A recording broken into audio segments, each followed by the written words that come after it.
예수 그리스도를 위하여 받는 능력을, 고난을 우리가 얻을 수 있는 모든 보화보다 더 큰 재물로 여기주세요. 그게 믿음이에요. 그게 제자가 가져야 되는 생각들이에요. 애국 궁전의 생활이 너무 축복 가득한 것처럼 보였겠지만 모세의 마음은 그렇지 않았죠. 고통받는 백성을 지켜보면서 언젠가는 내가 이 일을 해야 되겠다라는 생각을 하고 있었겠습니다. 이런 선택이 쉽지 않았을 거예요. 그죠? 40년 동안 왕자로 몸이 배었어요. 그런데 이것을 벗어던지고 지금 노예로 죽어가는 자기 백성을 위해서 무엇인가 일을 해야 되겠다는 이 선택이 너무 어려웠던 것 같아요. 예전에 이제 그 연명과기대 교수님으로 가신 분이 이렇게 간증을 한번 한 적이 있어요. 처음에 자기가 믿음이 없다가 미국에 와서 믿음이 생기고 하나님의 뜻을 알게 되고 하나님 나라에 대한 생각이 점점 자라가니 내가 지금 졸업하고 카이스트에 들어가면 억대 연봉에 창창한 미래가 열려있는 조건이 결정되어 있는 상황이었어요. 근데 이 교수님의 마음속에는 계속 부르심이 있는 거예요. 근데 그래서 그 정한 곳이 연변과기대가 세워질 때거든요. 그래서 그곳이다. 그곳에 가서 내가 제자들을 키우리라, 복음을 전하리라는 생각을 했는데 이제 아내까지는 설득을 시켰어요. 아내까지 설득하고 아이들이 고생스럽겠지만 한번 가봅시다. 근데 이 장인 장모님이 성낙을 안 해주시는 거예요. 그렇게 해서 딸 외에 유학생, 그 연변총각 다음이라고 그러죠. 우선순위가 유학생 남편한테 시집 보낸 이유는 그래도 고생 5년쯤 하면 잘 먹고 잘 살아 편안하게, 적어도 편안하게 예수 믿고 편안하게 살 수 있으라고 그렇게 보내주는데 무슨 소리 하냐고 못 보낸다고 끝까지. 근데 이 두 분도 교회를 열심히 다니는 믿음이 있는 사람들이었어요. 그래서 이 교수님이 밤새 기도하고 밤새 기도하고 울고 기도하다가 떠오르는 생각이 하나가 있었어요. 찾아갔어요. 그 장인장은 무릎을 꿇고 교회 다니신 분, 장인어른 오병이의 기적을 아십니까? 알지? 왜? 저는 500명이 누리는 밥그릇을 내 혼자 먹기 싫습니다. 그것보다 내 밥그릇 하나 내놓으면 500명을 모여 살려주십니다. 보내주세요. 예수님 이야기 가지고 풀어나가니까 장애들 그래 가라고 계속 갔어요. 그래서 많은 하나님의 일들을 하고 계시죠. 지금 여러분도 그런 사람 되기 원해요. 여러분요 조금 다른데 조금 셉니다. 조금 세는데 많은 이렇게 설명을 할게요. 여러분 신발 있죠? 신발 있죠? 여러분 한 끼보다 더 먹죠? 요즘 금식하시는 분 빼고. 그러면요 이 세상의 절반보다 잘 사시는 분들이에요. 무슨 뜻인지 알아요? 이 세상 50%보다 잘 사시는 분들이에요. 더 가지고 싶어요? 더 가지고 싶어요? 내 한 사람 포기하면 500명 모여 살 수 있어요. 그런 길이 있다고, 이 세상에. 그런데 이 모세에게 문제가 하나 있었습니다. 사도행전 7장 22절 말씀처럼 말과 행사에 능해 이렇게 되어 있습니다. 모든 왕자들이 다 그랬겠죠. 특별히 이집트의 왕자쯤 되면은 작은 전쟁터에 나가서 계속 승리를 해가지고 와야 돼요. 그러니까는 전쟁 영웅으로서도 아주 이름도 날리고 있었겠죠. 그래서 모세의 문제점이 뭐냐면 내 손으로 구원하고자 했다. 내 방법대로.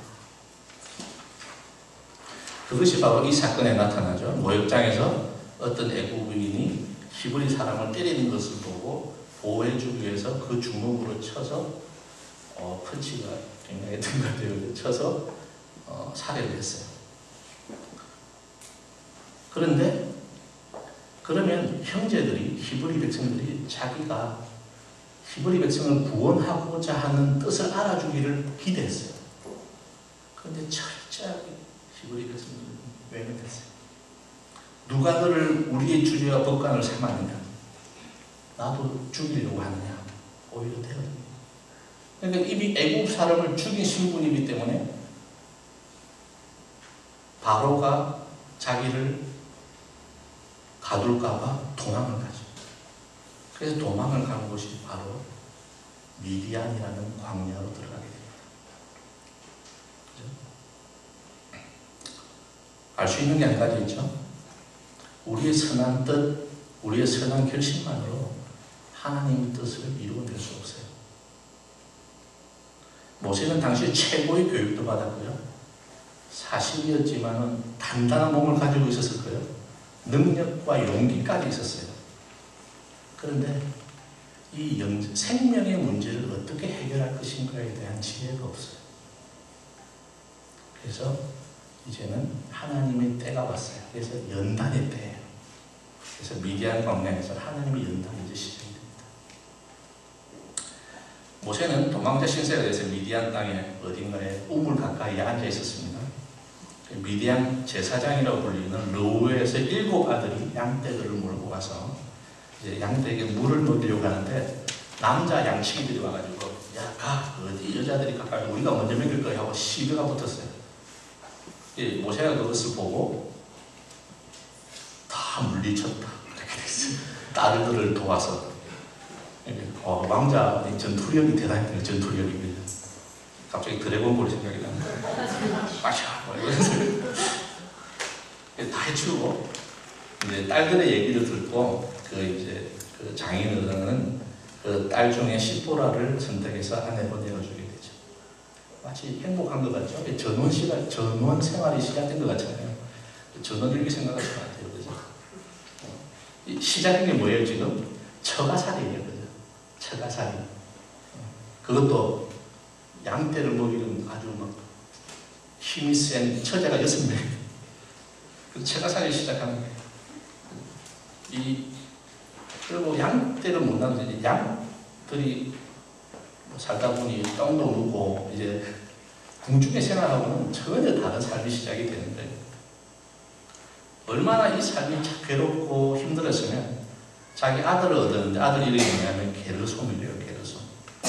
무슨 뜻이냐면 내가 타국에서 나그네가 되었도다. 이런 뜻이에요. 여러분 유학생이 너무 힘들잖아요. 유씨 계세요. 유씨. 자기 아들 이름은 유학이 이렇게 짓는 거 없거든요. 괴로워서. 눈치 보이는 처가살이와 정처 없는 타양살이 나그네여서 지참한 신경이 되었겠죠. 정말 장래가 없는 그런 생활이고 어디로 가야 될지 모르는 생활이고 양똥 속에 어쩌면 묻혀버린 그런 어두운 그런 생활이 시작된 거예요. 그런데 하나님의 역사는 하나님의 계획은 따로 있었어요. 그렇죠? 내가 너를 다듬어서 쓰리라 하는 준비를 계속 하고 계신 거예요. 이런 공부할 때 굉장히 답답하죠. 그렇죠? 처음 미국 딱 왔더니 한 가지 일 처리하는데 하루 딱 걸려. 그렇죠? 9시부터 5시까지 뛰어야 한 가지 일 처리되고 행정 처리하는데 답답해 죽겠어요. 미국 사는 눈치 봐야 되고 요즘 분들은 영어나 좀 준비해서 오세요. 저는 정말 I cannot speak English를 이거 하나 외워서 왔어요. 버텼어요. 정말. 영어 실력은 느는 게 아니라 담대함을 얻은 거죠. 영어 실력이 제 영어 실력은 담대함으로. 이제 모세가 어떤 훈련을 받았는가 한 가지 한번 볼게요. 처음에는 기다림의 훈련이에요. 무엇을 기다려요? 하나님의 때를 기다리는 훈련이에요. 하나님은요, 우리가 어떤 일을 하는지 또는 어떤 큰 일을 하는지 관심이 별로 없는 것 같아요. 그것보다 너는 나에게 어떤 사람이냐에 더 관심이 많아요. 보통 사람들을 원망하고 세월을 낭비할 수 있을 때 우리 요셉이나 다윗이나 모세와 같은 인물들은